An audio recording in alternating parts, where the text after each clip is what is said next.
आणि यानंतर वळूया पुढच्या बातमीकडे। शरद पवारांनी मराठ्यांचं वाटोळं केलं असे उद्गार काढलेले आहेत दुसरे तिसरे कुणी नव्हे तर खुद्द मराठा आंदोलक मनोज जरांगे यांनी। एरवी फक्त मुख्यमंत्री देवेंद्र फडणवीस यांना टार्गेट करणाऱ्या मनोज जरांगेंनी आज आपला थेट हल्ला चढवला तो शरद पवारांवर। 1994च्या आरक्षणाच्या जीआरवरून मनोज जरांगेंनी हा निशाणा साधला।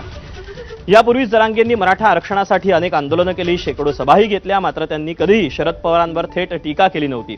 गेल्या काही दिवसांपासून जरांगेंनी 1994चा आरक्षणाचा जीआर रद्द करण्याची मागणी लावून धरली होती। काही ओबीसी नेत्यांकडून मराठा आरक्षणावर होणाऱ्या टीकेवरून ही मागणी करत असल्याचंही जरांगेंनी जाहीर केलं। याच मुद्द्यावर बोलताना जरांगेंनी आज शरद पवारांवरही टीका केली। पवार मुख्यमंत्री असताना 1994ला आरक्षणाचा निर्णय घेण्यात आला होता।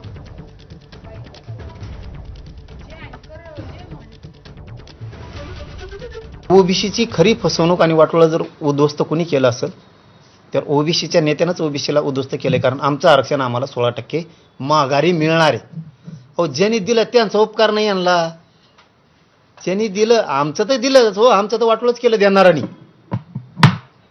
आमचं ज्यांनी आमचं 16% आरक्षण 1954ला दिलं, उदाहरणार्थ पवार साहेबांनी, त्यांनी आमचं वाटोळं केलं समजा, पण त्यांनी आमचं दिलं। अहो ज्या पवार साहेबांनी यांना आरक्षण दिलं त्यांचा सुद्धा उपकरण ठेवला येईनी। दरम्यान जरांगेंच्या टीकेवर शरद पवारांच्या राष्ट्रवादीचे प्रदेशाध्यक्ष शशिकांत शिंदे काय म्हणतात आपण पाहूया।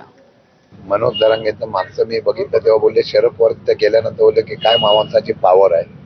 आज त्यांनी आरोप केला असेल तर मला माहित नाही, पण 94चा जीआर आता निघाला असं त्यांचं म्हणणं असेल, त्यानंतर या सरकारकडून जीआर दुरुस्त करून घ्यावे।